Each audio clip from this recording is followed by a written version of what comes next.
Time हो जाए। अबे हो गया कि नहीं, बोलते ही नहीं है भाई, तो चुपचाप बैठा हुआ है। तो लैम्डा क्या हो जाएगा मेरे पास, जो लैम्डा का हो जाएगा वो क्या हो जाएगा, सेकंड इनवर्स। लैम्डा की जो यूनिट हो जाएगी तो डायमेंशन हो जाएगा, वो क्या हो जाएगा मेरे पास, सेकंड इनवर्स। आगे बढ़े बेटा, अगला एक क्वेश्चन देख, एक क्वेश्चन देख इसी कॉन्सेप्ट के ऊपर। तूने जब उसको 11 में पढ़ा होगा ना, तो एक चीज बोली गई, प्रिंसिपल ऑफ होमोजेनिटी। मैं ऐसा कुछ भी होमोजेनिटी वाली बातें नहीं कर रहा हूँ। होमोजेनिटी मतलब होता है कि सिमिलर फिजिकल क्वांटिटी डिवाइड कर सकते हो, सब्सट्रैक्ट कर सकते हो, मल्टीप्लिकेशन डिवीजन वैसे वो लॉजिक यूज नहीं आता। तो मैं सिखा रहा हूँ प्रिंसिपल होमोजेनिटी है, बस नाम नहीं लिया है उस चीज का। एक क्वेश्चन देख, क्वेश्चन मेरे पास इस तरह से, x equal to AT square plus BT plus C upon D minus T। x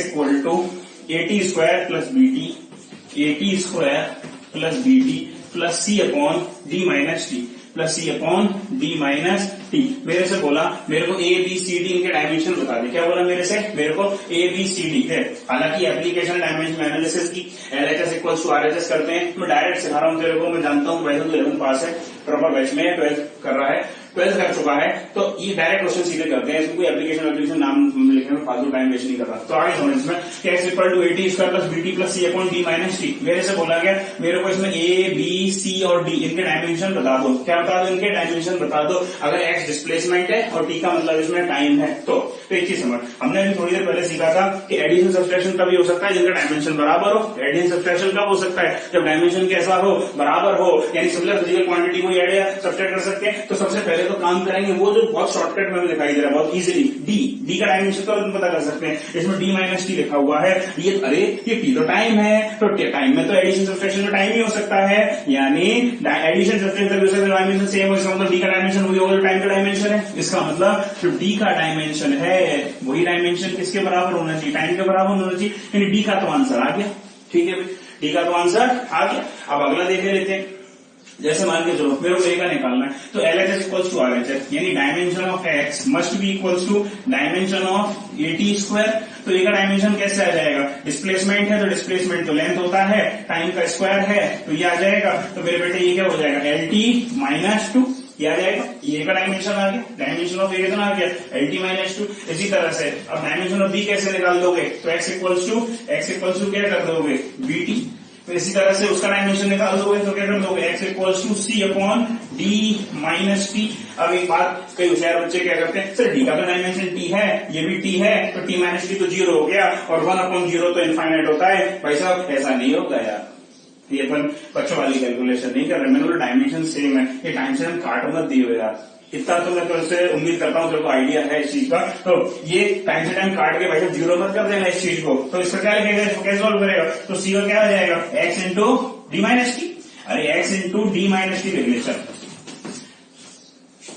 x into D minus T आगे बढ़े। तो मेरे को क्या समझ में आना चाहिए, तो C का डायमेंशन क्या आ जाएगा, अरे x का तो L होगा और ये तो T है, तो C का क्या हो जाएगा, L इंटू T। C का डायमेंशन क्या हो जाएगा, L इंटू T। इसी तरह से B का डायमेंशन निकाल सकते हैं, तो B का कैसे निकाल देगा, B का हो जाएगा x बाई टी, यानी ये हो जाएगा मेरे पास L और ये आ जाएगा T, तो LT माइनस 1। सभी का डायमेंशन निकाल दी, A B C D सभी के डायमेंशन अपन ने कैलकुलेट कर लिए। इसमें क्या आगे बात बढ़ाएं, इसमें कोई डाउट हो तो पूछ ले बेटा, ये कॉन्सेप्ट समझ में आया।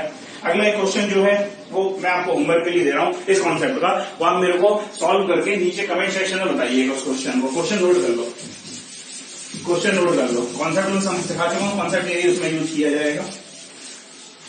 सिमिलर फिजिकल क्वांटिटी को सब्सट्रैक्ट कर सकते हो, डिफरेंट फिजिकल क्वांटिटी में कोई समस्या अपने को नहीं है। तो क्वेश्चन इस तरह से है भाई, मेरे पास P equals to RT upon V minus B, RT upon V minus B और E की power AB upon RT, AB upon RT। ये मेरे को वैल्यूज दी गई। मेरे से ये बोला गया कि इसमें A और B का डायमेंशन मेरे को बता दीजिएगा। इसमें P प्रेशर है, V वेलोसिटी है, R गैस कांस्टेंट है और T जो है इसमें मेरे पास वो है टेम्परेचर। तो मेरे को A और B का डायमेंशन बता दीजिए। ये मेरे को एक्सप्रेशन दी गई, P प्रेशर है, R यूनिवर्सल गैस कांस्टेंट है, T टेम्परेचर है, तो V मेरे पास जो है वो वेलोसिटी है। V मेरे पास क्या है, V वेलोसिटी है, वेलोसिटी नहीं वॉल्यूम है, V इसमें वॉल्यूम है मेरे पास। अगर देखा जाए तो ये आइडियल गैस इक्वेशन अगर आप देखो तो गैस एक्स आपके साथ जो कैसे कैलकुलेट की गई थी, उसका थोड़ा सा कंफाइंड वर्जन है। तो उसमें एक चीज समझे, वी प्रेशर है, वी वॉल्यूम, सॉरी वो वेलोसिटी नहीं वॉल्यूम है, वी वॉल्यूम है, ए और बी का मेरे को डायमेंशन कैलकुलेट करके इसमें बता दीजिए, ये आपके लिए होमवर्क है। आगे अगला कॉन्सेप्ट सीखते हैं। इसमें कोई डाउट हो तो बोलो बेटा, आगे बढ़े क्या? इसमें कोई डाउट हो तो पूछ लो। हाँ बेटा, तो अगला क्वेश्चन देखिए जरा, इस वाले क्वेश्चन को देखिएगा। इस क्वेश्चन में क्या है, जैसे अभी वो क्वेश्चन होमवर्क के लिए दिया, इस क्वेश्चन को एक बार ट्राई करें। क्वेश्चन क्या है मेरे पास, आपको ना इसके इंटीग्रेशन को देख के डरने की आवश्यकता नहीं है, आपको लॉजिक समझ में आना चाहिए, आपको लॉजिक समझ में आना चाहिए। लॉजिक क्या समझ में आना चाहिए, लॉजिक क्या समझ में आना चाहिए, जो भी अपना मेन तरीका देखा कि भाई डायमेंशन जो क्वांटिटी है किसी एडिशन सब्सट्रैक्शन का भी हो सकता है, डायमेंशन उनका फॉर्मूला सेम हो, यूं कह दो सिमिलर फिजिकल क्वांटिटी हो, तभी सब्सट्रैक्ट हो सकती है। तो इसमें एक चीज क्या बोली गई कि integration dx upon under root 2ax minus X square equals to a की power n sine inverse x upon a minus 1 n की वैल्यू मेरे को बताइए। तो पहले एक चीज समझे, इसमें x क्या डिस्टेंस बोल दिया उसने, तो लॉजिक समझना। उसने एक चीज और पूछ ली, a का मतलब क्या होगा, तो पहले एक चीज देखो यहाँ से समझ में आ जाएगा। अगर x डिस्टेंस है मेरे पास, तो साइन इनवर्स एक इनवर्स ट्रिग्नोमेट्रिक फंक्शन है, आप यहां से भी देख सकते हो, यहां से भी देख सकते हो। साइन इनवर्स एक इनवर्स ट्रिग्नोमेट्रिक फंक्शन है, और थोड़ी देर पहले मैंने क्या सिखाया कि कोई भी इनवर्स ट्रिग्नोमेट्रिक फंक्शन हो तो डायमेंशनलेस होता है। अब इसको डायमेंशनलेस कैसे बनाया जा सकता है, अगर ये लेंथ है तो ये भी क्या हो लेंथ, तभी तो लेंथ से लेंथ कट जाएगा। तो ये x एक, अगर x लेंथ है तो ये भी क्या होनी चाहिए लेंथ, यानी पहला अंदाजा तो मैंने ये लगा लिया, जो a है ये क्या चीज है, a यानी मेरे पास लेंथ है, पहली बात ये हो गई। चलो अगली बात अगर इसमें देखें, तो अगली बात इसमें ये किसका n की वैल्यू कैसे कैलकुलेट करें, तो इतना मेरे को समझ में आ गया। तो देखना, ये है मेरे पास लेंथ, लेंथ की यूनिट यानी मीटर स्क्वायर, ये भी लेंथ है, ये मालूम चल गई लेंथ है, तो मीटर इंटू मीटर ये भी क्या हो जाएगा मीटर स्क्वायर। अब मीटर स्क्वायर और मीटर स्क्वायर दोनों यूनिट सेम है, लेकिन अंडर रूट लगा हुआ है, तो अंडर रूट लगा क्या हो जाएगा मीटर स्क्वायर रूट लगा हुआ तो मीटर। एक चीज देखो, ये क्या है मेरे पास लेंथ यानी लेंथ, नीचे भी अंडर रूट के अंदर में तो मीटर स्क्वायर है, लेकिन रूट लगा हुआ है तो क्या है अपॉन लेंथ, तो लेंथ से लेंथ कट गया, तो लेंथ से लेंथ कट गया तो क्या बचा, कुछ नहीं, यानी डायमेंशनलेस, यानी एलएचएस डायमेंशनलेस है, तो आरएचएस भी क्या होना चाहिए डायमेंशनलेस। अब आरएचएस डायमेंशनलेस होना चाहिए, ये ऐसे देख लो, एलएचएस में क्या मिल रहा है कि एल ऊपर जाएगा तो एल की पावर 0 इक्वल्स टू, ये आइटम पूरा क्या है डायमेंशनलेस, ठीक है भाई, तो इसको मैं यूज का कोई यूज भी नहीं। ये क्या चीज है लेंथ, तो लेंथ की पावर n, आप पावर कंपेयर कर लो तो n की वैल्यू क्या है 0, वैसे करने की आवश्यकता नहीं है, वैसे भी दिखाई दे रहा है। तो अगर एलएचएस डायमेंशनलेस है तो आरएचएस भी डायमेंशनलेस होना चाहिए, इनवर्स ट्रिग्नोमेट्रिक फंक्शन डायमेंशनलेस है। ये चूंकि हमने से डिसाइड कर ली लेंथ है, अगर ये लेंथ है तो n कितना होना चाहिए इसका 0, जब किसी की पावर 0 होगी तभी तो डायमेंशनलेस बनेगा। तो ये क्या है n की वैल्यू कितनी आ गई इसमें 0। अगले क्वेश्चन की तरफ देखते हैं, अगला क्वेश्चन देखो बेटा, देखो बेटा क्वेश्चन क्या है अगला question, which of the following set, 4 set दिए गए हैं, which of the following set can be used as a fundamental unit system, यानी इनमें से कौन से सेट को मैं फंडामेंटल यूनिट सिस्टम की तरह यूज कर सकता हूँ। 4 सेट है, अगर आपको कॉन्सेप्ट मालूम है तो आप वीडियो पॉज करिए, आप पहले क्वेश्चन अपने आप सॉल्व करने की कोशिश करिए, फिर आप देखो आगे। तो मैंने क्या बोला, 4 सेट मेरे को दिए गए हैं।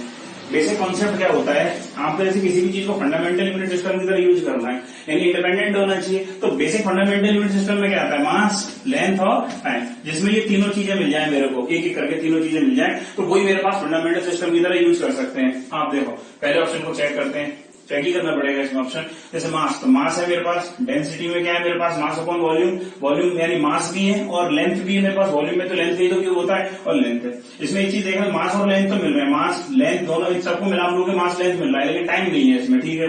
अगले वाले में देखें, इसमें लेंथ है, टाइम है, वेलोसिटी भी वही डिस्टेंस अपॉन टाइम होती है, इसमें मास नहीं है। तीसरे ऑप्शन में देखें तो इसमें मास है, लेंथ है और वेलोसिटी में टाइम भी है, यानी इसमें तीनों चीजें हैं। और इसमें अगला ऑप्शन बोला नन ऑफ दी, तो इसमें ऑब्वियस सी बात है कौन सा ट्रू हो जाएगा, सी ऑप्शन, क्योंकि मास भी आ रहा है लेंथ भी आ रहा है। अब कई बच्चों को हमें तो तीसरा नहीं दिखाई दे रहा, अरे तो वेलोसिटी क्या होता है डिस्प्लेसमेंट अपॉन टाइम, यानी टाइम आता है उसमें, यानी कहने का मतलब गिवन तीनों चीजों में, जो भी तीनों चीजें वो गिवन है, उसमें ये चीजें अगर अवेलेबल है तो फंडामेंटल सेट ऑफ यूनिट की तरह यूज कर सकते हो, अदरवाइज नहीं कर सकते। So correct option is what, C. अगला क्वेश्चन देखते हैं।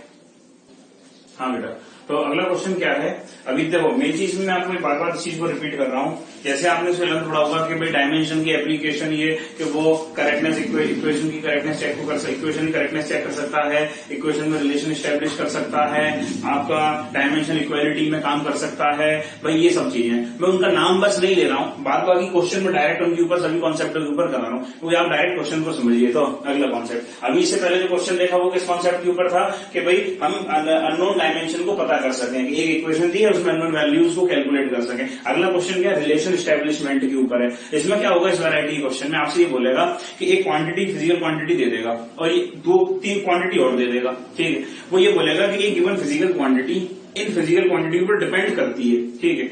उन गिवन फिजिकल क्वांटिटी को बोल देगा ये फंडामेंटल फिजिकल क्वांटिटी मान लेता हूं, मान ले रहा है वो, ठीक है, मान ली।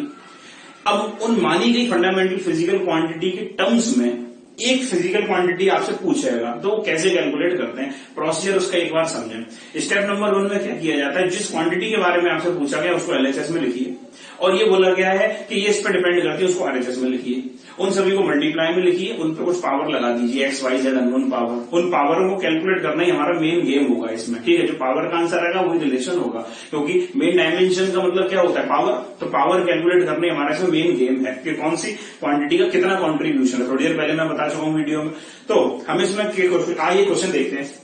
क्वेश्चन क्या बोलता है, अगर मान के चलो फोर्स एफ है, एरिया ए है, डेंसिटी डी है, अगर मैं इन तीनों चीजों को एफ ए डी इनको फंडामेंटल यूनिट मान लूं, तो पूछा ये गया find out the dimension of mass, मुझे मास की डायमेंशन बताइए, ठीक है।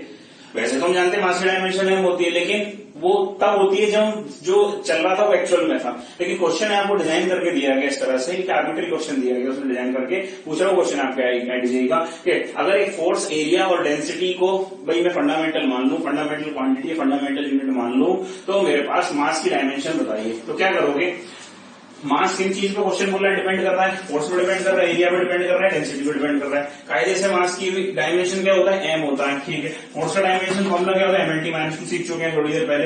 एरिया का होता है एल स्क्वायर और डेंसिटी का होता है एमएल माइनस 3। तो मैं क्या किया मैंने कि मास को एलएचएस में लिखा, जिसका मेरे को निकालना है, इक्वल्स टू, आप प्रोपोर्शनलिटी भी लगा सकते हैं, मैंने इक्वल टू लगाया। अगर प्रोपोर्शनलिटी लगाई तो पहले प्रोपोर्शनलिटी लगाए, अगली स्टेप में प्रोपोर्शनलिटी को हटा के कांस्टेंट मानिए, उस कांस्टेंट को फिर स्केप करिए। मैंने सब कुछ ऐसा कुछ नहीं किया, मैं डायरेक्ट वैल्यू को कैलकुलेट किया। तो एम इक्वल्स टू एफ की पावर मैंने एक्स मान ली, ए की पावर वाई मान ली, डी की पावर मैंने जेड मान ली। इनके रेस्पेक्टिव डायमेंशन को मैंने पुट कर दिया, एफ का पुट कर दिया, एल का पुट, ए का पुट कर दिया, डी का पुट कर दिया।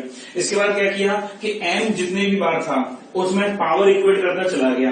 भाई एम की पावरों को इक्वेट किया, एल की पावरों को इक्वेट किया, टी की पावरों को इक्वेट किया एलएचएस और आरएचएस में। तो मैंने ये पावरों को इक्वेट कर दिया, इक्वेट करके मेरे पास इक्वेशन बनी और इक्वेशन से मैंने एक्स वाई और जेड की वैल्यू को कैलकुलेट किया। जैसे एक्स वाई जेड की वैल्यू आ गई, मैंने फाइनली जो मैं माना हुआ था कि एम इक्वल्स जो कि मास्टर इसे बोलते हैं मास्टर इक्वेशन, भाई जिसमें कैलकुलेट कर रहे हैं मास्टर इक्वेशन।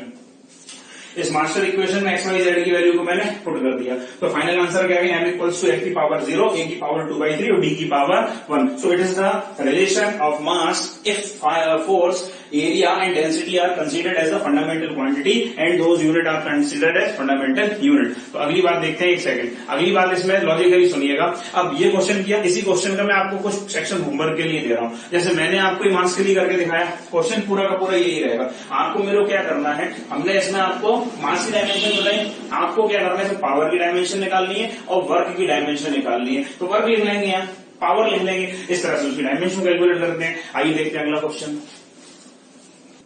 तो देखते हैं अगला कॉन्सेप्ट। अगला कॉन्सेप्ट में क्या था, देखो अगला कॉन्सेप्ट है कन्वर्जन करना है मेरे को। क्या कन्वर्जन किस चीज का करना है, conversion of numerical value of physical quantity. कोई फिजिकल क्वांटिटी है उसकी न्यूमेरिकल वैल्यू में वो कन्वर्ट करनी from one unit system to another, एक यूनिट सिस्टम से दूसरे यूनिट सिस्टम में अगर मैं वो कन्वर्ट करना चाहता हूं तो कैसे कन्वर्ट करूंगा। तो वो कन्वर्जन मेरे को इसमें सीखना है। तो देखो ध्यान से कन्वर्जन कैसे करते हैं। हमने देखा था थोड़ी देर पहले किसी भी फिजिकल क्वांटिटी के लिए क्या होता है, एन इंटू यू का प्रोडक्ट कांस्टेंट होता है, यानी magnitude numerical value into unit equals to constant. इसका मतलब हम ये भी सीख चुके थे कि जो न्यूमेरिकल वैल्यू है वो यूनिट के इनवर्सली प्रोपोर्शनल है, जिसकी न्यूमेरिकल वैल्यू बड़ी उसकी यूनिट छोटी। तो यानी N1 U1 equals to N2 U2। हमें मान के चलो इस सिस्टम में कोई फर्स्ट सिस्टम है, इसमें मेरे को यूनिट दी गई है और वैल्यू दी गई है न्यूमेरिकल वैल्यू। इस सिस्टम में मेरे को न्यूमेरिकल वैल्यू कैलकुलेट करनी है। तो क्या किया जाए, जैसे मान के चलो कि N2 कैलकुलेट करना है मेरे को। तो N2 कैसे कैलकुलेट करें, N1 नीचे जाऊंगा U1 बाई U2। अब U1 यानी यूनिट पहले सिस्टम में, देखो N2 इक्वल्स टू N1। अब तो यूनिट सिस्टम को कैसे लिख सकते हैं, तो U1 बाई U2 है ना, तो M1 बाई A2, क्योंकि यूनिट सिस्टम में क्या मास लेंथ टाइम फंडामेंटल यूनिट आनी चाहिए। तो M1 by M2 something about dimension उसका A होगा, पावर A होगी, लेंथ का L1 अपॉन L2 पावर भी T1 upon T2 power C होगा, इस तरह से। तो आइए देखते हैं इसके ऊपर एक क्वेश्चन देखते हैं। आइए देखते हैं क्वेश्चन, देखो बेटा देखो क्वेश्चन। तो हमने जो कॉन्सेप्ट सीखा, कॉन्सेप्ट क्या सीखा कि N1 U1 equals to N2 U2। तो इसके ऊपर न्यूमेरिकल कैसे आता है, ये क्वेश्चन पूछे हुआ है जेईई मेंस का। लॉजिक समझिए, इस क्वेश्चन को ध्यान से समझिएगा। मेरे को क्वेश्चन क्या दिया गया, उसकी application N1 equals to N2 की। अच्छा क्वेश्चन इस तो कई वैरायटी बन सकती है, आपको एक क्वेश्चन समझ में आ जाएगा तो आप कई सारे क्वेश्चन इस वैरायटी ही कर पाएंगे। ठीक है, क्वेश्चन क्या बोला, ये वर्क मेरे को दिया गया, work equals to 80 joule. Work की जो वैल्यू है वो कितनी है, 80 joule in SI system. SI system of unit measurement है, तो सिस्टम कितने हो सकते हैं, एसआई हो सकता है, एफपीएस हो सकता है, सीडीएस हो सकता है, एमकेएस हो सकता है। लगभग एमकेएस और एसआई तो एक ही तरह, एक ही जैसे हैं, कुछ हो सकता है। तो वर्क की वैल्यू 80 जूल दे दी गई है मेरे को। 80 उसकी न्यूमेरिकल वैल्यू है, जूल यानी उसकी यूनिट है, जूल जो है वो क्या है, उसकी यूनिट। तो जूल का मतलब क्या होता है बेसिकली, अभी देख लेते हैं आगे। एसआई सिस्टम में वर्क की वैल्यू इतनी है। अब इन न्यू सिस्टम, अगर एक नया यूनिट सिस्टम मैंने बनाया, उस नए यूनिट सिस्टम में मैंने क्या किया, अगर मास की और लेंथ की यूनिट को मैं डबल कर दूं, क्या बोला, नई यूनिट सिस्टम में मैं क्या करूं, मास की और लेंथ की यूनिट को क्या कर दिया, डबल कर दिया। तो मेरे से पूछा क्या गया कि नई यूनिट सिस्टम में जो वर्कडन आएगा उसकी क्या न्यूमेरिकल वैल्यू मेरे पास आएगी, वर्कडन की जो न्यूमेरिकल वैल्यू आएगी वो कितनी आएगी मेरे पास, ये मेरे को कैलकुलेट करना है। देखो सबसे पहले एक छोटा सा काम मैंने इधर पहले कर लिया है, वीडियो की लेंथ बहुत ज्यादा ना बढ़े। तो देखो कि work equals to force into displacement होता है, हम बात बहुत अच्छी तरह से जानते हैं। तो यूनिट ऑफ वर्क क्या होगी, तो फोर्स की क्या होती है, केजी मीटर पर सेकंड स्क्वायर। अरे मास इंटू एक्सेलरेशन होता है भाई साहब, तो मास m और एक्सेलरेशन मीटर पर सेकंड स्क्वायर, तो केजी मीटर पर सेकंड स्क्वायर। डिस्प्लेसमेंट की मीटर, यानी वर्क की यूनिट होगी वो केजी मीटर स्क्वायर पर सेकंड स्क्वायर होगी। इसका मतलब जूल भी तो वर्क यूनिट होती है, एनर्जी की यूनिट जूल होती है, वर्क यूनिट भी जूल होती है, वर्क यूनिट ये भी होती है। तो जूल बोलो आप ये बोलो, एक ही बात है। ठीक है भाई, अब आगे देखें। तो हम ही जानते थे कि एक यूनिट सिस्टम से दूसरे यूनिट सिस्टम में अगर मेरे को वैल्यू कन्वर्ट करनी है, न्यूमेरिकल वैल्यू कन्वर्ट करनी है, तो कैसे करते थे। N1 इक्वल्स टू N2 हमारे पास एक सहारा है उसका। तो क्या किया हमने, N1 यानी मेरे को 80 दी गई थी, यूनिट जो थी इसकी एसआई सिस्टम में वो केजी मीटर स्क्वायर पर सेकंड स्क्वायर मैंने नोट कर दी। ठीक है भाई, अगले नए सिस्टम में जिसमें मैंने लेंथ की और मास की यूनिट को डबल किया हो, उसमें न्यूमेरिकल वैल्यू नए सिस्टम में क्या होगी वो कैलकुलेट करनी है। तो हमने N2 की वैल्यू x मान ली, जो कि निकालनी है। ठीक है भाई, अब जो केजी की उसमें क्या बोला, मास की डबल की है, तो केजी क्या कर दिया, 2 kg डबल कर दिया। लेंथ की जो थी डबल कर दी, यानी 2 मीटर का स्क्वायर कर दिया। ये मीटर 2 मीटर से नहीं डबल कर दिया, इसलिए लिखा होगा, ट्रिपल कर दो 3 लिख देता मैं। ठीक है, 2 मीटर का स्क्वायर अपॉन सेकंड स्क्वायर। अगले स्टेप में जैसे केजी से केजी कैंसिल आउट हो गया, मीटर से मीटर को कैंसिल कर दिया, सेकंड से सेकंड को कैंसिल कर दिया, तो बचा क्या, 80 इक्वल्स टू 8x। अरे 2 4 2 8, तो x की वैल्यू कितनी आ गई मेरे पास, 10। इसका मतलब मैं क्या समझूं कि जो नया यूनिट सिस्टम है, उस नए यूनिट सिस्टम में जो वर्कडन आएगा, उस वर्कडन की वैल्यू कितनी आ जाएगी मेरे पास, 10 आ जाएगी। वर्कडन की जो न्यूमेरिकल वैल्यू होगी वो 10 होगी। अब मैं अगर एक चीज इसमें बहुत ध्यान से देखूं, आप एक चीज समझना, आंसर तो ये आ गया मेरे पास, लेकिन एक चीज ध्यान से समझना कि इस सिस्टम से और नए सिस्टम में जो वैल्यू आ रही है, इस वैल्यू में कितना चेंज आ गया भाई, कितना चेंज आ गया। ये अगर आप एक चीज देखो 1/8 टाइम्स, यानी नए सिस्टम में अगर आप वैल्यू देखो तो 1/8 टाइम्स मेरे पास वैल्यू हो गई है, यानी 1/8 टाइम्स कम हो गई वैल्यू ये।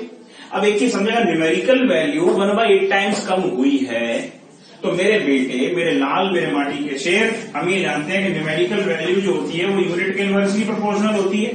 आंसर तो ये है भाई। मेरा क्वेश्चन क्या है कि नए सिस्टम में जो न्यूमेरिकल वैल्यू आई है वो इनिशियल न्यूमेरिकल वैल्यू कितने टाइम्स कम हो गई, 1/8 टाइम्स। अगर 1/8 टाइम्स हो गई तो यूनिट हम जानते हैं, अगर न्यूमेरिकल वैल्यू 1/8 टाइम्स होगी तो इनवर्सली प्रोपोर्शनल है, यानी यूनिट कितने टाइम्स बड़ी होगी, 8 टाइम्स। अरे इनवर्सली प्रोपोर्शनल है यार, जब न्यूमेरिकल वैल्यू 1/8 टाइम्स हो रही है तो यूनिट कितनी हो जाएगी, 8 टाइम्स, यानी यूनिट 8 टाइम्स इंक्रीज हो गई और न्यूमेरिकल वैल्यू जो है वो 1/8 टाइम्स डिक्रीज हो गई। अगला क्वेश्चन देखते हैं, चलो बेटा देखो।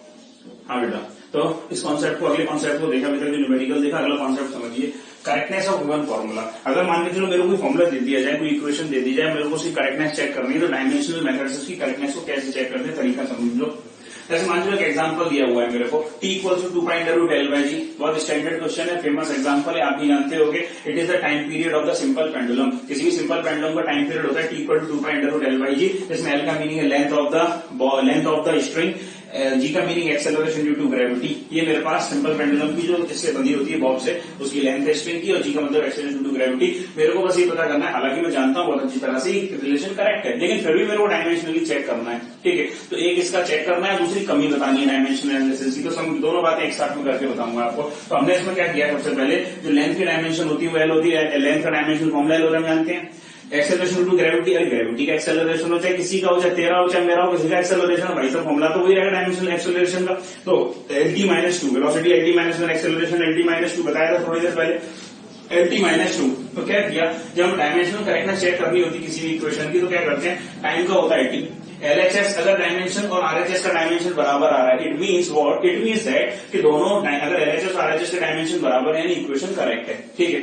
लेकिन एक चीज ध्यान रखें, अगर कोई इक्वेशन डायमेंशनली करेक्ट है तो it is not always not possible that कि it must be mathematically correct also. तो ऐसा नहीं है, कई इक्वेशन मान लो हो सकता है डायमेंशनली करेक्ट तो मैथमेटिकली रॉन्ग हो सकता है, मैथमेटिकली भी मेरे पास करेक्ट आ रही है लेकिन डायमेंशनली रॉन्ग हो, तो ये दोनों चीजें पॉसिबल हो सकती है। अब एक चीज समझे इसमें कि मेरे पास कि time t equal to 2π√L/G जो मेरे पास है, तो t क्यूब डायमेंशन t 2π मेरे पास एक थोड़ी देर पहले बताया था trigonometry, inverse trigonometry, exponential, logarithmic function dimensionless quantity होते हैं और यही सबसे बड़ी डायमेंशन एनालिसिस की कमी है कि किसी भी कांस्टेंट के डायमेंशन को नहीं बता सकता, इसलिए इसको डायमेंशनलेस क्वांटिटी बोलता है। भविष्य में अगर आप साइंटिस्ट बन जाए तो कोशिश करिएगा इस चीज पे, अपने आप में स्कोप है इस चीज में। तो भाई ये dimensionless quantity m0 L0 t0, तो मैंने कह दिया कि डायमेंशन अंडर रूट L का dimension L, x to gravity LT-2, ये सॉल्व किया तो इसका भी डायमेंशन t आ गया, अंडर रूट हटाया तो इसका मतलब मेरे पास LHS का डायमेंशन फॉर्मूला और RHS का डायमेंशन फॉर्मूला करेक्ट है। इसका मतलब ये क्लियर हो गया कि इक्वेशन ये करेक्ट है। इस तरह से मैं और भी इक्वेशन सॉल्व कर सकता हूँ, पता कर सकता हूँ कि मेरे पास इक्वेशन करेक्ट है कि नहीं है। क्या बात समझ में आती है? चलो अगले कॉन्सेप्ट की तरफ चलते हैं बेटा, अगले कॉन्सेप्ट की तरफ आते हैं। अगला जो कॉन्सेप्ट है वो क्या है कि डायमेंशनल एनालिसिस की लिमिटेशन क्या है। देखो हमने सारी एप्लीकेशन सीख ली है, अब हमें लिमिटेशन देखनी है। लिमिटेशन इसलिए सिखा रहा हूँ, लिमिटेशन इसलिए बता रहा हूँ, लिमिटेशन से कई बार ये क्वेश्चन जेईई मेंस में आपके नीट में आ जाता है, ठीक है, थोड़ा थ्योरेटिकल फॉर्म में, तो वो जरा समझिए लिमिटेशन क्या क्या है। पहली लिमिटेशन क्या है कि यूनिकली डिफाइंड नहीं है, जो भी डायमेंशन है, डायमेंशन फॉर्मूले वो यूनिकली डिफाइंड नहीं है, डायमेंशन जो एनालिसिस है वो यूनिकली डिफाइंड नहीं है। इसका मतलब क्या हुआ? इसका मतलब ये हो कि दो या दो से ज्यादा क्वांटिटी, फिजिकल क्वांटिटी ऐसी हो सकती है जिनका डायमेंशन फॉर्मूला सिमिलर हो। जैसे अभी तो हमने थोड़ी देर पहले देखा था, जैसे काइनेटिक एनर्जी का देखिए, वर्क का देखिए, पोटेंशियल एनर्जी का देखिए, सेम डायमेंशन फॉर्मूला आएगा। आप स्ट्रेस का देखिए, प्रेशर का देखिए, सेम डायमेंशन फॉर्मूला आएगा। इसका मीनिंग क्या हुआ? और भी हम अगर देखें, जैसे ग्रेविटेशनल फील्ड का देखें, एक्सेलरेशन टू ग्रेविटी का देखें, तो डायमेंशन फॉर्मूला सिमिलर आता है। इसका मतलब हमें ये समझ में आ जाना चाहिए कि ये यूनिकली डिफाइंड है। यूनिकली अगर डिफाइंड होता है इसका मतलब कि भाई साहब अगर एक का डायमेंशन फॉर्मूला ये तो दूसरे का नहीं हो सकता, जबकि यहाँ इस केस में ये पॉसिबल है कि दो या दो से ज्यादा फिजिकल क्वांटिटी के सेम डायमेंशन फॉर्मूला हो सकते हैं। इसका मतलब ये होगा कि यूनिकली फॉर्मूला डिफाइंड नहीं है। अगला लॉजिक, ये वाला लॉजिक कंप्लीट किया। अगला logic, give no information about the scalar and vector nature. जैसे मान के चलो स्पीड की बात में, इसलिए मैंने वहां फोकस भी किया था, स्पीड भी मेरे पास LT-1, वेलोसिटी LT-1, यानी जबकि स्पीड स्केलर क्वांटिटी है, वेलोसिटी वेक्टर क्वांटिटी है, तो स्केलर और वेक्टर के नेचर को डायमेंशन से कोई फर्क नहीं पड़ता। कहने का मतलब क्या हुआ कि डायमेंशनल एनालिसिस स्केलर और वेक्टर के नेचर में फर्क महसूस नहीं कर पाता है, तो ये भी इसकी कमी। वैसे तो अच्छी बात है, वैसे भेदभाव नहीं करता। हम इंसानों में तो भेदभाव बहुत ज्यादा होता है, लेकिन ये भेदभाव नहीं करता, तो ये कायदे से तो अच्छी बात है। लेकिन अगर एक देखा जाए तो लिमिटेशन भी है इस चीज की कि ये इन्फॉर्मेशन नहीं दे पाता मेरे को स्केलर और वेक्टर नेचर और फिजिकल क्वांटिटी के बारे में। तीसरा देखें, can not determine value of mathematical constant. जैसे कोई मैथमेटिकल कांस्टेंट अगर t इक्वल टू 2π√L/G आ रहा है, तो t इक्वल टू 2π आ रहा है, इसको वो डिटरमाइन नहीं कर रहा है अच्छी तरह से, उसके डायमेंशन को नहीं बता पाएगा, यानी किसी मैथमेटिकल कांस्टेंट के लॉजिक को भी क्लियर नहीं कर सकता। इस वजह से बोला था logarithmic function, inverse trigonometric function, exponential function, ये सारे कैसे होते हैं? डायमेंशनलेस क्वांटिटी मानी जाती है। तो उनको किसी तरह से क्वेश्चन में करा दे तो ऐसे सेट किया जाता है कि डायमेंशनलेस बन जाए वो। अगला देखते हैं इसका लिमिटेशन, अगर कोई फॉर्मूले के अंदर मोर देन वन टर्म है तो डेरिवेशन नहीं कर सकते, नो डेरिवेशन। उसका डेरिवेशन डायमेंशन कर तो सकते हैं मैथमेटिकली, लेकिन डायमेंशनल एनालिसिस का यूज करके उसका डेरिवेशन हम नहीं कर सकते। जैसे मान के equation of motion v equal to u plus AT, तो u और प्लस बीच में लगा हुआ है तो AT, तो एक से ज्यादा टर्म है ना इसमें, तो एक से ज्यादा अगर टर्म आ जाती है बीच में, जैसे equal to ut plus half AT square, ऐसा equal to u plus a/2n minus 1, v square equal to u square plus 2a, and so on, कई सारी इक्वेशन ऐसी हो सकती है जिनका डेरिवेशन जिसमें more than one term consist करता हो कोई फॉर्मूला, तो उसका डेरिवेशन इससे नहीं कर सकते हैं। अगली बात, अगर कोई फॉर्मूले के अंदर डायमेंशन, मान चलो कोई फॉर्मूला मेरे पास डायमेंशनली करेक्ट है तो हो सकता है मैथमेटिकली रॉन्ग हो, तो ऐसा भाई ये कंपलसरी नहीं है। ऐसा इसलिए बोल रहा हूं मैं, लास्ट स्टेटमेंट इसलिए बोल पा रहा हूं क्योंकि ये कांस्टेंट के बारे में जानकारी नहीं देता। जब मान के चलो आपको किसी चीज का ज्ञान ही नहीं है, जब किसी चीज का ज्ञान नहीं है तो आदमी आपसे गलत बोले सही बोले आपको मालूम ही नहीं चलेगा। बात में समझ में आ रही है कि नहीं? तो मैंने क्या बोला कि चूंकि डायमेंशनल एनालिसिस आपको कांस्टेंट का इन्फॉर्मेशन दे ही नहीं पाता, जब दे ही नहीं पाता तो उसमें जज नहीं कर पाएगा कि आपकी dimensionally correct equation mathematically correct है कि नहीं है। मैथमेटिकली करेक्टनेस तब चेक कर पाता जब वो कांस्टेंट के बारे में इन्फॉर्मेशन दे पाता। सो ये सारी लिमिटेशन थी। आइए नए कॉन्सेप्ट को सीखते हैं, एरर का कॉन्सेप्ट जो है उसको सीखते हैं। रहे थे हमें स्टार्ट करना है एरर, हमें स्टार्ट करना है नया टॉपिक है जो एरर। तो देखो एरर क्या होता है, एरर क्या चीज होती है, एक चीज देखा जाए, एरर का मतलब गलती। अरे भाई आपको मालूम है गलती तो इंसान से होती है बेटा, एरर का मतलब क्या होता है? गलती। अब गलती का मीनिंग क्या है? तो गलती के कई सारे मीनिंग हो सकते हैं रियल लाइफ में, लेकिन हमारी फिजिक्स की लैंग्वेज में जो एरर का मीनिंग है वो होता है डिफरेंस। एरर का मीनिंग क्या होता है? डिफरेंस। किस चीज में? जो एक्चुअल वैल्यू है, जो मेरे पास रियल डेटा है, जो रियलिटी में जो वैल्यू है, उस एक्चुअल वैल्यू में, और वो वैल्यू जो आपने मेजर की है, ठीक है, आपने भी किसी इंस्ट्रूमेंट से मेजर की, आपने किसी ऑब्जर्वेशन को लेके मेजर की, यानी एक्चुअल वैल्यू जो है और जो मेजर्ड वैल्यू है, इन दोनों वैल्यू में जो डिफरेंस होगा, इसी डिफरेंस को क्या बोलते हैं मेरे बेटे? एरर। क्या बोला मैंने? इसी डिफरेंस को क्या बोलते हैं? एरर। तो एरर बेसिकली, एरर का मतलब क्या? गलतियां। एरर का मीनिंग क्या? गलतियां। जो गलती है वो गलती किसमें होगी? एक तो होगी एटी यानी ट्रू वैल्यू। ट्रू वैल्यू बोलो या उसको एक्चुअल वैल्यू बोलो बेटा, वन एंड सेम थिंग। अगली बात, एएम का मीनिंग इसमें मेजर्ड वैल्यू। ये ट्रू वैल्यू किसकी है? तो आप मेजर किसको कर सकते हो? फिजिकल क्वांटिटी को। True value of physical quantity, ये measured value of physical quantity. आपने कोई फिजिकल क्वांटिटी ली, उसको मेजर किया, तो उसकी कुछ मेजर्ड वैल्यू आपके पास आई। रियलिटी में ट्रू वैल्यू आपके पास थी। जैसे मान चलो आपके पास एक स्केल दी गई है, फॉर एग्जाम्पल स्केल में आपसे बोला कि 5 सेंटीमीटर में मेजर करना है। अब जो 5 सेंटीमीटर है, वो मान के चलो, हो सकता है आपका उस समय मूड ठीक ना हो मेजर करने का, हो सकता है आपने उसका जीरो को मेजर अच्छा से ना किया हो, जीरो का पॉइंट आपने सेट ना किया हो, उसके बाद अगर आपने मेजर किया तो कहीं ना कहीं इसमें जो मिस्टेक आएगी। तो रियलिटी में जो 5 सेंटीमीटर होती और जो आप 5 सेंटीमीटर मेजर कर रहे हो, उसमें जो डिफरेंस आएगा मेरे बेटे, उस डिफरेंस को क्या बोलते हैं? एरर। तो जो एरर की बात करें तो बेसिकली क्या है? वो डिफरेंस है। किस केस में? ट्रू वैल्यू और मेजर्ड वैल्यू में। अगली चीजें देखें, ये 80 का मीनिंग ट्रू वैल्यू, इसको रिप्रेजेंटेशन एम डेल्टा, ये डेल्टा शब्द ये जो बना हुआ है डेल्टा बेटा, डेल्टा ऐसे भी बना सकते हो, डेल्टा आप ऐसे भी बना सकते हो, ठीक है भाई। तो ये जो डेल्टा ये बना हुआ है, यही क्या शो कर रहा है? एरर। ये डेल्टा का मतलब क्या होता है? डिफरेंस। डिफरेंस किसमें? ट्रू वैल्यू और मेजर्ड वैल्यू में। अगली बात समझे, जो टाइप्स ऑफ एरर हैं, टाइप्स ऑफ एरर अगर देखें तो कायदे से देखा जाए थ्योरेटिकली लेवल पे, तो एक सिस्टमैटिक एरर भी हो सकती है, रैंडम एरर भी हो सकती है, ग्रॉस एरर भी हो सकती है। नंबर ऑफ ऑब्जर्वेशन को आप बढ़ाते जाएंगे तो रैंडम एरर कम होने के चांस हो जाएंगे, यानी रैंडम एरर कम हो जाएगी। ऑब्जर्वेशन को बढ़ाने से रैंडम एरर कम हो जाती है। और मैथमेटिकल लेवल पे अगर एरर देखें तो एब्सोल्यूट एरर होगी, मीन एब्सोल्यूट एरर होगी, आपका रिलेटिव एरर, फ्रैक्शनल एरर, या तो रिलेटिव एरर बोले, फ्रैक्शनल एरर बोले, परसेंटेज एरर बोलो, ये हो सकती है। अब बात ये आती है हमें कौन सी एरर सीखनी है। जब आपने बेटे इस चैप्टर को 11th में देखा होगा एरर को, तो एकेडमिक्स लेवल में देखा जाए तो सारी एरर काम की है, ठीक है, सब पे क्वेश्चन भी आता है और बहुत बेसिक भी है। लेकिन आईआईटी जो नीट में फ्रिक्वेंटली जो क्वेश्चन आता है, जो कि आपको लगभग हर साल क्वेश्चन आपको एरर से अगर आएगा तो जो मिलेगा वो मिलता है इस वाले टॉपिक के ऊपर। यानी ये जो एरर है मेरे पास मेरे बेटे, जिसमें लिखा हुआ है relative error, fractional error, percentage error, यही एरर हमारे काम की एरर है। हमें सिर्फ यही वाली एरर सीखनी, क्योंकि हमारे काम इसी से पर्पस सॉल्व हो जाएगा। तो आगे देखते हैं इसको कैसे सीखा जाए। तो देखते हैं बेटा, एरर की जो बात कर रहे थे तो उसमें हमने टाइप्स ऑफ एरर देख लिए। अब ये सब आपके भाई आप डेफिनेशन इसको बुक में देख सकते हैं, लेकिन जो हमारे काम के जिससे न्यूमेरिकल आएगा, मेरा पर्पस वो समझाना है। तो देखो, जैसे मान के चलो, जो मैं आपको बेटा जो तरीका सिखा रहा हूँ उस तरीके को आप सीख लेना। आईआईटी जो नीट में ये गारंटी आपको क्वेश्चन नहीं छूटेगा, ठीक है। उसका मैं लॉजिक भी एक्सप्लेन करूंगा, पूरा डिटेल में एक्सप्लेन करूंगा, क्वेश्चन इसी से आएगा, ठीक है। और जो वेरिएशन उसमें आएगी सारी चीजें देखेंगे। जैसे मान के चलो मेरे पास ये बोल दिया गया कि x equals to a into B, ठीक है। मेरे पास कोई दो फिजिकल क्वांटिटी थी, a इंटू बी एक्स मेरे पास बोल दिया गया, x equals to a into B, ठीक है। अब मेरे से बोला कि मेरे को इसमें रिलेटिव एरर बताओ, फ्रैक्शनल एरर बताओ, परसेंटेज एरर बताओ, तीनों का प्रोसेस सेम है। स्टेप नंबर 1, ठीक है। सबसे पहली स्टेप क्या कहती है? आप दोनों साइड लॉग ले लो। क्या ले लो? लॉग ले लो। मैंने दोनों साइड लॉग ले लिया मेरे बेटे। तो ये क्या हो जाएगा? जब मैं लूंगा लॉग ए बी, तो भाई ये क्या हो जाएगा? कायदे से देखा जाए तो आपको लॉग की प्रॉपर्टी आती हुई, लॉग एम इंटू एन क्या होता है? Log M plus log N, log M upon log M minus log N. तो मेरे पास क्या हो गया मेरे बेटे? ये हो गया log x equals to log a, और ये क्या हो जाएगा? लॉग बी, ठीक है भाई। ये कांस्टेंट नहीं है, फिजिकल क्वांटिटी है। आगे समझे। अगली स्टेप क्या? स्टेप नंबर 1 क्या बोला? लॉग ले लो। अगली स्टेप के लॉग की प्रॉपर्टी आपने लगा ली, ठीक है। अगली स्टेप ये डिफरेंशिएट करो, सेल्फ डिफरेंशिएट करो। तो सेल्फ डिफरेंशिएट हम जानते हैं, लॉग एक्स का क्या होता है? 1/x। अरे लॉग एक्स का क्या होता है मेरे बेटे? 1/x। तो ये क्या हो जाएगा इसका? भाई ये हो जाएगा, जब सेल्फ डिफरेंशिएट करेंगे तो 1/x dx/x। इसका क्या हो जाएगा मेरे बेटे? ये हो जाएगा dA/a। ये क्या हो जाएगा मेरे बेटे? ये हो जाएगा dA/a, और ये क्या हो जाएगा आपका dB अपॉन बी, ये हो जाएगा dB/b।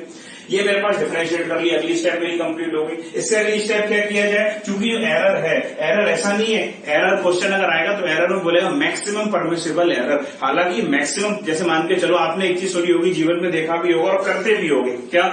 आदमी अगर खुद की गलती आदमी को नहीं दिखाई देती, आपने एक चीज देखी होगी, अपनी अगर गलती है तो हमें नहीं दिखाई देगी, ये वो बहुत छोटी लगेगी, लेकिन सामने वाले की छोटी गलती भी हमें बड़ी दिखाई देती है। या यूं कह दीजिए कि हम सामने वाले की गलती को बड़ा चढ़ा के बताते हैं, इसका मतलब क्या हुआ कि जब हम एरर दूसरे की निकालते हैं, दूसरे में कमी निकालते हैं तो बड़ा चढ़ा के निकालते हैं, ज्यादा से ज्यादा निकालने की कोशिश करते हैं। एग्जैक्टली यही काम फिजिक्स में भी करना होता है कि जब हम एरर कैलकुलेट करेंगे किसी भी क्वेश्चन में तो सबसे पहली बात आपको पेपर में लिखा मिलेगा कैलकुलेट मैक्सिमम परमिसिबल एरर, यानी ज्यादा से ज्यादा मैक्सिमम एरर बताइए, और ना भी लिखा मिले तो भी हमें यही काम करना है। इससे हम कंक्लूजन क्या ड्रॉ करें बेटे, इससे कंक्लूजन ये ड्रॉ करना चाहिए कि मैक्सिमम परमिसिबल एरर का मतलब ये होता है कि अगर आपको कोई माइनस साइन भी लिखा मिल जाए तो माइनस को कन्वर्ट किस में कर दें, प्लस में कन्वर्ट कर दें। दूसरी बात अगर देखें कि भाई अगर मैं एरर देखूं तो जैसे मान के चलना, एग्जांपल समझना, आपको कहानी समझ में आ जाएगी जो मैं अगली स्टेप बोलने वाला हूं कि डी को डेल्टा से रिप्लेस करना। आप डी लिखो कोई फर्क नहीं पड़ेगा, डेल्टा लिखो कोई फर्क नहीं पड़ेगा, both are one and same thing, लेकिन फिर भी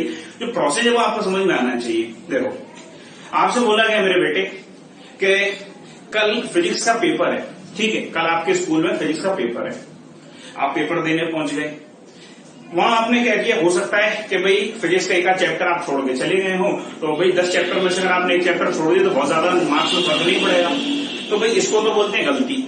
अब मान लो चलो कल है फिजिक्स का पेपर, आपको मालूम है कल फिजिक्स का पेपर, आप तैयारी करके गए हो कल बायोलॉजी की या केमिस्ट्री की भाई साहब या मैथमेटिक्स की तैयारी, और पेपर में जाके भाई साहब आंख मीटती हुई चले गए और आराम से जाके बैठ गए, वल्ला पेपर दे, उसने पेपर दे दिया।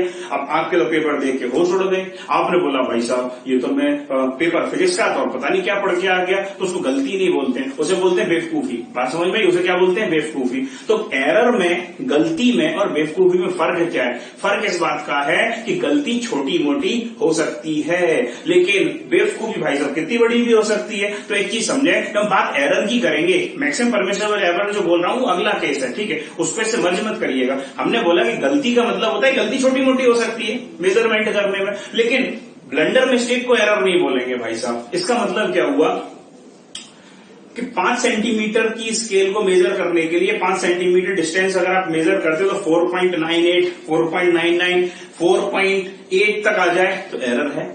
आपकी 5 सेंटीमीटर को आपने मेजर किया 2.5 सेंटीमीटर, आपने मेजर किया 1 सेंटीमीटर, तो एरर नहीं है, वो ये शो करता है कि आपको आता ही नहीं है स्केल मेजर करना। इसका मीनिंग क्या हुआ कि एरर मेजरमेंट करने में बहुत ज्यादा बड़ा डिफरेंस मेरे बेटे नहीं आना चाहिए। छोटा मोटा डिफरेंस आएगा तो काउंट कर लिया जाएगा, यानी डिफरेंस कैसा होता है, छोटा कंसीडर है, बड़ा डिफरेंस कंसीडर नहीं है। जैसे मान के चलो आप मार्केट में किसी सामान को परचेज करने गए, आप अपने लिए फॉर एग्जाम्पल आप अभी 20 साल के हो, अपने लिए कोई जीन्स लेने गए, जीन्स आपकी कमर थी फॉर एग्जाम्पल मान चलो 30, कमर दुकान वाले ने आपको दे दी 40 की, अब आपने उसको पहना तो वो जीन्स ना लग के पजामा सा बन गया। इसका मीनिंग क्या समझे, तो एक बात बताओ, क्या उसको आप डेली लाइफ में यूज करेंगे?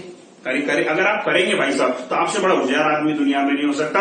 वैसे जहां तक मेरा अंदाजा है आप नहीं करेंगे। अब क्यों नहीं करेंगे? क्योंकि वो गलती नहीं है। अरे 30 की 29 हो जाती, 30 की 30 हो जाती चलता, लेकिन 30 की सीधी 40 हो गई, नहीं चलेगा भाई, कंसीडर नहीं कर पाएंगे उस चीज को। इसी तरह से ब्लंडर मिस्टेक को कंसीडर नहीं किया जाता, छोटी मोटी चीज को एरर बोलते हैं। तो एरर अगर छोटी मोटी चीज को बोलते हैं, इसका मतलब क्या हुआ, डिफरेंशियल डी को किससे रिप्लेस कर देंगे, डेल्टा से। तो मैंने क्या किया मेरे बेटे, इसमें मैं अगली स्टेप में डी को रिप्लेस कर दूंगा डेल्टा से। ऐसा भी लिखोगे फर्क कुछ भी नहीं पड़ेगा, लेकिन फिर भी आपको लॉजिकली ऐसे लिखना चाहिए। तो डेल्टा एक्स बाई एक्स मेरे बेटे इक्वल टू क्या आ गया, डेल्टा ए बाई ए, और प्लस क्या आ जाएगा ये डेल्टा बी बाई बी। ये अगली स्टेप आ गई। अब एक चीज समझे, ये जो मेरे पास आंसर निकल के आया इसी को क्या बोलते हैं, रिलेटिव एरर या फ्रैक्शनल एरर। इसी में आप 100 से मल्टीप्लाई कर दीजिए तो इसी को क्या बोलेंगे, परसेंटेज एरर। क्या बोलेंगे इसको, परसेंटेज एरर। मैं अगर इसमें 100 से मल्टीप्लाई कर दूं तो इसी को बोलेंगे परसेंटेज एरर। क्या बात समझ में आई? रिलेटिव क्या बोलते हैं, change in value upon original value, जिसको बोलते हैं रिलेटिव।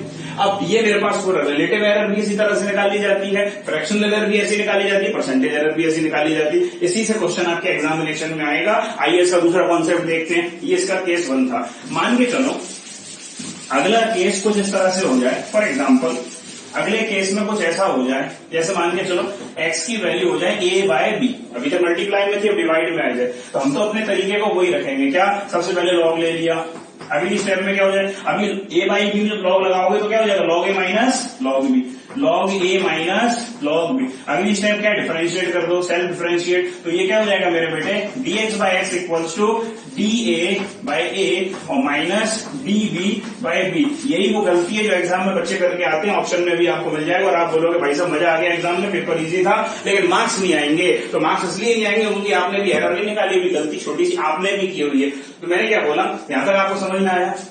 इससे प्रीवियस वाले केस में ये सीन आपको देखने को नहीं मिला, यानी ये केस वहां नहीं था, लेकिन केस यहाँ सिचुएशन आपका है। तो सिचुएशन को जरा समझें और आगे बढ़े। अभी तक हमने क्या किया है, लॉग लिया है, डिफरेंशिएट किया है, डिफरेंशिएट करके अब बोलेगा मैक्सिमम परमिसिबल एरर निकालो। तो अभी गलती क्या की है इसमें मेरे बेटे, एक काम तो क्या करना है, डी को रिप्लेस किससे कर देना है, डेल्टा से। डी को डेल्टा से इसलिए रिप्लेस किया जा रहा है क्योंकि आपको रिप्रेजेंटेशन डेल्टा से दे रहा है, डी से लिखोगे फर्क कुछ भी नहीं पड़ेगा। बार बार मैं इस चीज को बोल रहा हूँ, कई जगह डी को डेंसिटी से शो कर देता है, इस वजह से डी को डेल्टा से रिप्लेस करने में ज्यादा बेटरमेंट है। तो माइनस को किससे रिप्लेस कर देंगे, प्लस से। माइनस को प्लस से क्यों रिप्लेस कर देंगे, सामने वाले की गलती बड़ी दिखाई देती है, एरर मैक्सिमम परमिसिबल केस में निकाली जाती है। तो माइनस को किससे रिप्लेस कर दिया मेरे बेटे, प्लस से रिप्लेस कर दिया। तो अगली स्टेप आप देखोगे तो क्या यही दिखाई देगी।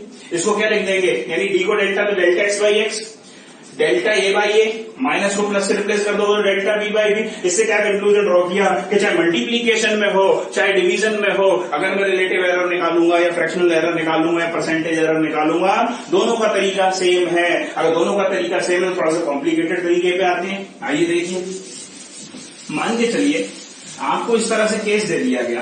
फॉर एग्जाम्पल आपको जो केस दिया गया वो ऐसा दे दिया गया, समझना मैं सारे के स्टेप बाय स्टेप लेके चल रहा हूं। जैसे x equals to A B upon c, क्या बोला, x equal to A B upon c, और बोला कि इसमें एरर कैलकुलेट करके बताइए। तो कैसे कैलकुलेट करोगे भाई, हम तो सबसे पहली स्टेप में लॉग ले लेंगे। लॉग x इक्वल्स टू क्या आ जाएगा, log A plus log B, और ये क्या हो जाएगा माइनस लॉग सी।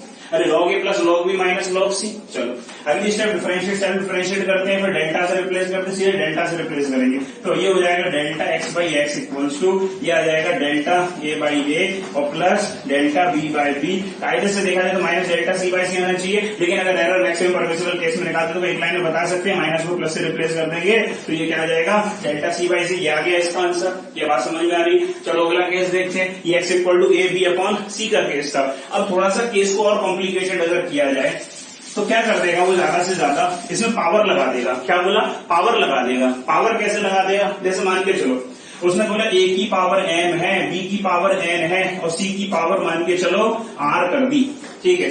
अब बोलेगा कि अब इसमें क्वेश्चन को सॉल्व करके बताइए और मैक्सिमम परमिसिबल केस में एरर निकाल के बताइए। तरीका वही रहेगा, आप लॉग ले लीजिए। लॉग लेने के बाद भाई साहब क्या करोगे, लॉग की प्रॉपर्टी यूज करेंगे। कि लॉग m की पावर n क्या होता है, पावर मल्टीप्लाई में आ जाती है। तो ये क्या हो जाएगा, मैं इसको लिख सकता हूं m into log A plus n into log B, और ये क्या लिख सकता हूं मैं सीधा सीधा, लॉग एम अपन एन को तो minus r into log c. मेरे बेटे एक बात क्वेश्चन को देख के बताइए, क्या ये क्वेश्चन वैसे ही बन गया जैसे भी करके आए, तो डायरेक्ट इसका आंसर नहीं लिख सकते क्या लिख देंगे इसको, delta C by C equals to m into delta A by A plus n into delta b by B, और अगर एरर मैक्सिमम परमिसिबल तो माइनस को प्लस से रिप्लेस करना पड़ेगा हमें, तो r इंटू, और ये हो जाएगा डेल्टा c बाई सी। ये लो बेटा इस केस का आंसर आ गया। इसमें कोई डाउट हो तो पूछ लो कमेंट सेक्शन में जाके, आप इसमें अगर कोई डाउट आपको आती है तो आप इसे पूछ सकते हैं। आगे बढ़ेंगे बेटा, अगला केस देखिए, अगला केस देखिएगा, आगे समझते हैं। ये हमने तीनों केस इसमें देखे रिलेटिव एरर में। जो रिलेटिव एरर का हमारे पास सीन था, उस रिलेटिव एरर के केस में हमने सारी बातें इसमें सीख ली। चलो अब आगे इसमें लॉजिकली एक दो बातें सीखें। सबसे पहली बात, जैसे मान के चलो कोई नंबर मेरे को दिया हुआ है 5, एक नंबर है 5, इसमें कुछ एरर होगी क्या, नहीं, क्यों नहीं होगी, क्योंकि ये नंबर कैसा है, कांस्टेंट नंबर है। तो आप इसमें नोट पॉइंट आप इसमें लिखिएगा, जब इसको क्वेश्चन सॉल्व करेंगे तो आप नोट पॉइंट दिमाग में रखिएगा। अगर कोई चीज कांस्टेंट है, कोई वैल्यू कांस्टेंट है, कोई डेटा कांस्टेंट है, कोई नंबर कांस्टेंट है, तो कांस्टेंट नंबर में एरर कैलकुलेट नहीं की जाती है। मैंने क्या बोला, कांस्टेंट नंबर में एरर कैलकुलेट नहीं की जाती है। यानी जैसे मान लो एक्सेलरेशन इनटू ग्रेविटी की वैल्यू अगर पूरे अर्थ पे कांस्टेंट है, तो जैसे मान के चलो जी की वैल्यू क्या है मेरे पास, जी की वैल्यू है 9.8 मीटर पर सेकंड स्क्वायर, ठीक है। अब ये वैल्यू कैसी है, क्वेश्चन में कांस्टेंट, ठीक है। अगर ये कांस्टेंट है तो एक बात बताओ, इसमें चेंज कितना हुआ, कांस्टेंट में चेंज है, कांस्टेंट में चेंज होगा ही नहीं। जब कांस्टेंट में चेंज हो डेल्टा जी 0, तो इसमें रिलेटिव एरर कितनी आएगी मेरे बेटे, डेल्टा जी बाई जी निकालोगे तो कितना आ जाएगा 0 बाई 9.8 यानी कि 0। इससे कंक्लूजन क्या ड्रॉ किया, एक चीज दिमाग में रखेंगे जब क्वेश्चन को आईआईटी नीट में सॉल्व करने जाएंगे कि किसी भी कांस्टेंट नंबर में एरर कैलकुलेट नहीं की जाती, कांस्टेंट वैल्यू में कोई भी एरर कैलकुलेट नहीं करते। तो काय में कैलकुलेट करते हैं, तो जो चेंज होगा उसमें एरर कैलकुलेट करेंगे, जो चीज चेंज ही नहीं हो रही है उसमें एरर कैसे कैलकुलेट कर सकते हैं। ये बात समझ में आ रही है क्या। आगे देखो, अगला कॉन्सेप्ट देखो, जैसे मान के चलो सुनना, कभी क्वेश्चन में आपसे क्या दिया जाएगा, चलो पहले क्वेश्चन सॉल्व करते हैं, तो क्वेश्चन के थ्रू आपको डायरेक्ट बताऊंगा, क्वेश्चन के थ्रू आपको डायरेक्ट बताऊंगा। देखो बेटा क्वेश्चन को, स्क्रीन, ठीक है बेटा, क्वेश्चन को देखिएगा, ध्यान समझो क्वेश्चन को। हमने क्या बोला, हमने भी रिलेटिव एरर का, फ्रैक्शनल एरर का कॉन्सेप्ट को सीख लिया, कैसे एग्जामिनेशन में क्वेश्चन आएगा उसको देख लिया जाए। जैसे मान के चलो मेरे को बोला x equal to A B square upon C into root T, ये कोई क्वेश्चन दिया गया और मेरे से बोला कि मेरे को x में परसेंटेज एरर कैलकुलेट करके बताइए, ए बी सी डी सब फिजिकल क्वांटिटी है, x भी कोई फिजिकल क्वांटिटी है फाइनल जो है, तो इसमें मेरे को x में कितनी परसेंटेज एरर आएगी, परसेंटेज एरर x में बताइए। अगर a में परसेंटेज एरर 2% है, b में परसेंटेज एरर 1% है, c में 3% है और d में अगर 4%, क्या हो गया 3, और d में क्या हो गया बेटा 4%। डी में परसेंटेज एरर कितनी है 4%, तो आगे समझो इसमें डी में परसेंटेज एरर कितनी है 4%, तो कैसे एरर कैलकुलेट करेंगे। तो देखो अब मैं पूरी स्टेप नोट नहीं करूंगा बेटा, ठीक है, अब आप होशियार हो चुके, आप सीख चुके हो, डायरेक्ट वैल्यू को नोट कर सकते, कैसे कैलकुलेट किया जाता परसेंटेज एरर को। तो delta X by x equals to, ये क्या हो जाएगा delta A by A plus power है मल्टीप्लाई में आ जाएगी 2 into delta B by B, और ये कायदे से क्या होना चाहिए माइनस में, लेकिन मैक्सिमम परमिसिबल एरर अगर निकालते हैं तो क्या हो जाता है प्लस में, तो प्लस क्या हो जाएगा डेल्टा सी बाय सी, और इसका रूट डी का क्या हो जाएगा प्लस, रूट का मतलब 1/2, और ये हो जाएगा डेल्टा डी बाई डी। ये तो हमने क्या कर लिया, इसके फॉर्मेट को नोट कर लिया, बात समझ में। कई बच्चे इसमें गलती क्या करके आते हैं, वो यहाँ डेल्टा माइनस में लिखा रहेगा, ये minus delta C by C, ये भी माइनस में लिख देते हैं, ये गलती आपको नहीं करनी है। मैक्सिमम परमिसिबल केस में एरर निकाली जाती है, माइनस को प्लस में कन्वर्ट किया जाता है, डी को डेल्टा में कन्वर्ट करते हैं, लॉग लेते हैं, डिफरेंशिएट करते हैं, वही वैल्यू को इस तरह से कैलकुलेट करते हैं। अब आपसे क्या बोला गया कि ये तो रिलेटिव एरर है, उसने बोला परसेंटेज एरर निकालनी है, तो 100 का मल्टीप्लाई करते होशियार बेटे तो परसेंटेज एरर बन जाएगा। अब क्या करना है, अगर इसमें 100 से मल्टीप्लाई कर रहे हो तो परसेंटेज एरर, इसकी डेल्टा ए बाई ए कितना दिया है, डेल्टा ए बाई ए की वैल्यू कितनी बोल रहा है, यानी परसेंटेज एरर दे रहा है ना ये में, यानी delta A by A into 100% दे रहा है, कितना है 2%, तो 2 प्लस इसमें कितना दे रहा है बी में, तो 2 पहले से ही था, और ये मेरे पास 1 प्लस डेल्टा सी बाई सी कितना है 3 प्लस ये 1/2 और डेल्टा डी बाई डी क्या है 4। ये बेसिक मैथमेटिक्स आप सॉल्व कर सकते हैं, जो आंसर आएगा ये फाइनल परसेंटेज एरर किसमें होगी मेरे बेटे, ये परसेंटेज एरर होगी डेल्टा एक्स बाई एक्स में। इसे जो भी आंसर आ जाए आप उसको सॉल्व कर सकते हैं। आगे बढ़ते हैं बेटा अगले क्वेश्चन की तरफ। देखो अगला क्वेश्चन, देखो बेटा अगला क्वेश्चन, हाँ बेटा देखो अगला क्वेश्चन। अगला क्वेश्चन क्या है, ये क्वेश्चन आईआईटी में भी आ चुका है, ये जो क्वेश्चन आईआईटी में पूछा जा चुका है, क्वेश्चन देखें, calculate percentage error in measurement of density of A cube. एक क्यूब है, उस क्यूब की डेंसिटी में, जो क्यूब है मेरे पास, उस क्यूब की डेंसिटी में क्या एरर आएगी अगर मैं डेंसिटी, तो पहली चीज डेंसिटी हम जानते हैं बेटे, डेंसिटी क्या होती है, डेंसिटी होती है मास अपॉन वॉल्यूम, ठीक है भाई बहुत बढ़िया। तो अगर मेरे को डेंसिटी ऑफ ए क्यूब में एरर कैलकुलेट करनी है, उसने बोला कि जो मास है, मास के मेजरमेंट में एरर कितनी बोल रहा है 2%, और 2% यानी परसेंटेज एरर यानी डेल्टा एम बाई एम, और error in side of A cube. अब एक चीज समझे, यहाँ मास अपॉन वॉल्यूम है लेकिन यहाँ वॉल्यूम में एरर नहीं दी है, ये किसमें दी है साइड में। तो ये चीज पहली चीज गौर करने वाली बात है, इसमें कई बच्चे गलती इसी वाले पोर्शन में करके आ जाते हैं और एग्जाम में वो ऑप्शन भी मिलता है, क्वेश्चन गलत हो जाता है। लॉजिक समझे, error in side of A cube, किसी भी क्यूब की एक साइड में। अब हम एक ही जानते हैं कि क्यूब का वॉल्यूम ए क्यूब, तो इसको क्या लिख सकते हैं, मास अपॉन वॉल्यूम को क्या लिख सकते हैं ए क्यूब। तो ये मेरे पास एक्चुअल में फॉर्मूला यहाँ मास अपॉन वॉल्यूम नहीं, एम अपॉन ए क्यूब लगेगा। तो अगर मैं इसमें एरर निकालूं तो ये हो जाएगा delta rho by rho equals to, ये आ जाएगा delta M by M, minus plus में कन्वर्ट किया जाएगा, सब कुछ लॉग ले लेंगे, डिफरेंशिएट कर देंगे, उसके बाद प्लस 3 इंटू, और ये आ जाएगा delta A by A, power है तो मल्टीप्लाई में आ जाएगी, लॉग में पावर मल्टीप्लाई में आ जाती है, ठीक है भाई। अब ये रिलेटिव है, 100 का मल्टीप्लाई कर दो तो परसेंटेज एरर बन जाएगा। तो उसमें उसने क्या बोला, मैं मान के चलता हूँ परसेंटेज एरर है ये, तो डेल्टा एम बाई एम मेरे पास कितना है ये 2%, तो ये 2% प्लस ये 3 टाइम्स, और ये डेल्टा ई बाई कितना दिया है 1.5%, इतना दिया हो। जब उसको सॉल्व कर लोगे तो ये आ जाएगा 6.5%, जब आज इसको सॉल्व करोगे तो 6.5% आ जाएगा, यानी जो मेरे पास एरर आ रही है किसमें डेल्टा रो बाई रो, तो वो कितनी आ जाएगी 6.5%, इसका आंसर आ जाएगा। चलो बेटा अगले क्वेश्चन की तरफ मूव करते हैं, देखते हैं अगला क्वेश्चन। देखो बेटा अगला क्वेश्चन देखें, ये क्वेश्चन बेसिकली अगर देखा जाए तो आईआईटी जो नीट में दोनों फ्रिक्वेंटली आया हुआ क्वेश्चन है ये, ठीक है, मतलब क्वेश्चन में थोड़ा सा चेंज है, लेकिन कॉन्सेप्ट इससे ना बेसिक कॉन्सेप्ट समझ में आना चाहिए आपको, ठीक है। एक कॉन्सेप्ट आपने सुना होगा, पहले क्वेश्चन को देखते हैं आपको खुद समझ में आ जाएगा इसमें मिस्टेक क्या लग रही है। जैसे मेरे से बोला x equal to A B by C है, परसेंटेज एरर मेरे को x में कैलकुलेट करनी है, a की वैल्यू है, b की वैल्यू, c की वैल्यू है, मेरे को परसेंटेज एरर x में बताओ। तो मैं जानता हूँ सीधा सीधा, बहुत सिंपल लग रहा है देखने में, सर अभी तो कराया था ऐसा, लेकिन देख ले पहले पूरा, डेल्टा एक्स बाई एक्स हो जाएगा delta A by A plus delta B by B और plus delta C by C, ये आ जाएगा मेरे पास। अब एक चीज देखना है इसमें, मेरे से बोला परसेंटेज एरर बताओ इसमें, ठीक है। तो अब एक चीज समझें, परसेंटेज एरर बहुत बड़ी बात नहीं, 100 से मल्टीप्लाई कर दो दोनों साइड तो परसेंटेज एरर बन जाएगा, वैसे रिलेटिव एरर है, ठीक है। अब देखना इसमें, मेरे को इसमें डेल्टा एक्स बाई एक्स में से पूछा, ठीक है, चलो यानी ये मेरे को वैल्यू पता करनी थी। अब मेरे को यहाँ वैल्यू किसकी, डेल्टा ए, अभी तक क्वेश्चन में क्या कर रहा था, डेल्टा ए बाई ए की वैल्यू दे रहा था, डेल्टा बी बाई डी की वैल्यू दे रहा था, इक्वल परसेंटेज वैल्यू दे रहा था, डेल्टा सी बाई सी की वैल्यू दे रहा था। इस क्वेश्चन में नहीं दी, तो नहीं दी तो भाई क्या करें इसमें, तो इस क्वेश्चन में कौन सी वैल्यू दी, ए बी सी की वैल्यू दी गई, ए बी सी की वैल्यू दी गई है। तो अब मेरा टारगेट क्या है, यानी मैं इस क्वेश्चन को डायरेक्ट सॉल्व भी नहीं कर पाऊंगा। लेकिन भाई साहब ऐसा कोई क्वेश्चन है कि जो सॉल्व होने के लिए ना बना हो, तो क्वेश्चन का लॉजिक समझ, इस टाइप क्वेश्चन में कैसे सॉल्व किया जाता है, कैसे दिमाग लगाया जाता है, वो लॉजिक देखो। जब भी आपको वैल्यू, ओरिजिनल वैल्यू दी जाए, फाइनल स्टार्टिंग की जो मेन वैल्यू दी जाए, डेल्टा उनकी वैल्यू के ना, डेल्टा की वैल्यूज ना दी जाए, तो आप क्या करो, इसमें concept of significant figure use करो। सिग्निफिकेंट फिगर कॉन्सेप्ट आप उसको ट्रिक मान लो, सिग्निफिकेंट फिगर कॉन्सेप्ट मान लो, जो अच्छा लगे वो मान लो, लेकिन कॉन्सेप्ट समझ लो। कैसे, आप इनमें से कोई भी वैल्यू को देखिए, एनालिसिस करिए, देखो 1 2 3 4 5, 1 2 3 4,